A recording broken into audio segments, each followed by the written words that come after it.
അമേരിക്കയിലെ കുപ്രസിദ്ധ ലൈംഗിക കുറ്റവാളിയും കോടീശ്വരനുമായ ജെഫ്രി എപ്സ്റ്റീനെ കുറിച്ചുള്ള ഞെട്ടിപ്പിക്കുന്ന റിപ്പോർട്ടുകളാണ് ഓരോ ദിവസവും പുറത്തുവരുന്നത്. തന്റെ ശരീരം സംരക്ഷിക്കുന്നതിലുള്ള താല്പര്യത്തെക്കുറിച്ചും എപ്സ്റ്റീൻ നേരത്തെ തുറന്നു പറഞ്ഞിരുന്നതായാണ് വിവരം. മരണശേഷം തന്റെ തലയും ജനനേന്ദ്രിയവും ശീതീകരിച്ച് സൂക്ഷിക്കാനും ആഗ്രഹം പ്രകടിപ്പിച്ചിരുന്നതായും ഒരേ സമയം നിരവധി സ്ത്രീകളെ ഗർഭിണികളാക്കി തന്റെ വംശവർദ്ധനവിന് പദ്ധതിയിട്ടിരുന്നതായുമാണ് റിപ്പോർട്ടുകൾ. സോറോ റാഞ്ച് എന്നറിയപ്പെടുന്ന ന്യൂമെക്സിക്കോയിലെ എപ്സ്റ്റീന്റെ സ്വകാര്യ തോട്ടത്തിൽ സ്ത്രീകളെ താമസിപ്പിച്ച് ഗർഭിണികളാക്കാനായിരുന്നു പദ്ധതിയെന്നും, എന്നാൽ ഈ പദ്ധതികൾ നടപ്പിലാക്കിയതിന് തെളിവുകളില്ലെങ്കിലും 2001, 2006 കാലയളവിലുള്ള എപ്സ്റ്റീന്റെ പല സ്വകാര്യ സംഭാഷണങ്ങളിലും ഇക്കാര്യം പങ്കുവച്ചിരുന്നതായും റിപ്പോർട്ടുകളുണ്ട്. എപ്സ്റ്റീൻ 2000ന്റെ തുടക്കത്തിലാണ് തന്റെ പരിചയത്തിലുള്ള ശാസ്ത്രജ്ഞരോടും വ്യവസായികളോടും തന്റെ വംശവർദ്ധനവിനായുള്ള പദ്ധതിയെക്കുറിച്ച് വെളിപ്പെടുത്തുന്നത്.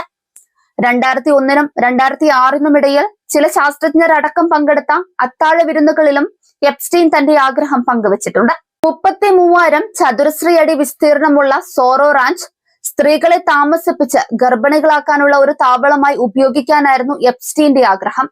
എപ്സ്റ്റീന്റെ ഈ ആഗ്രഹത്തെക്കുറിച്ച് നാസയിലെ ശാസ്ത്രജ്ഞയാണെന്ന് അവകാശപ്പെടുന്ന ഒരു സ്ത്രീയും വെളിപ്പെടുത്തിയിട്ടുണ്ട്.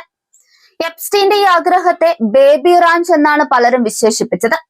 ഒരേ സമയം 20ഓളം സ്ത്രീകളെ പാർപ്പിച്ച് ബീജസങ്കലനത്തിലൂടെ അവരെ ഗർഭിണികളാക്കി തന്റെ കുട്ടികൾക്ക് ജന്മം നൽകാനാണ് എപ്സ്റ്റീൻ ആഗ്രഹിച്ചിരുന്നതെന്നും ഇവർ പറയുന്നുണ്ട്.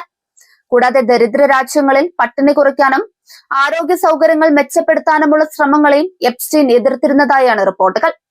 ഇത്തരം പ്രവർത്തനങ്ങൾ ജനസംഖ്യാ വർധനവിന് കാരണമാകുമെന്നായിരുന്നു അദ്ദേഹത്തിന്റെ വാദം. എപ്സ്റ്റീൻ സ്റ്റീഫൻ ഹോക്കിംഗ് ഉൾപ്പെടെയുള്ള ലോക പ്രശസ്ത ശാസ്ത്രജ്ഞരെ തന്റെ സ്വാധീന വലയത്തിലാക്കാൻ വലിയ തുകകൾ ധനസഹായകമായി നൽകിയിരുന്നു. ഹാർവാർഡ് സർവകലാശാല പോലുള്ള പ്രമുഖ സ്ഥാപനങ്ങൾക്ക് കോടിക്കണക്കിന് ഡോളർ സംഭാവന നൽകിയതിലൂടെ ശാസ്ത്രലോകത്തെ ഉന്നതർക്കിടയിൽ അദ്ദേഹം ഇടം പിടിച്ചു.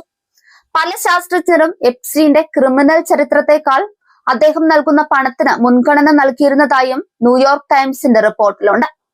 സാങ്കേതിക വിദ്യയിലൂടെയും ജനിതക എഞ്ചിനീയറിംഗിലൂടെയും മനുഷ്യന്റെ കഴിവുകൾ വർദ്ധിപ്പിക്കാൻ ലക്ഷ്യമിടുന്ന ട്രാൻസ് ഹ്യൂമനിസം എന്ന ആശയത്തിലായിരുന്നു എപ്സ്റ്റീന്റെ താല്പര്യം. അദ്ദേഹത്തിന്റെ ഈ ചിന്താഗതികൾ പണ്ട് നാസികൾ ഉപയോഗിച്ചിരുന്ന വംശശുദ്ധി സിദ്ധാന്തമായ യൂജനിക്സിന് സമാനമാണെന്നാണ് വിമർശനം.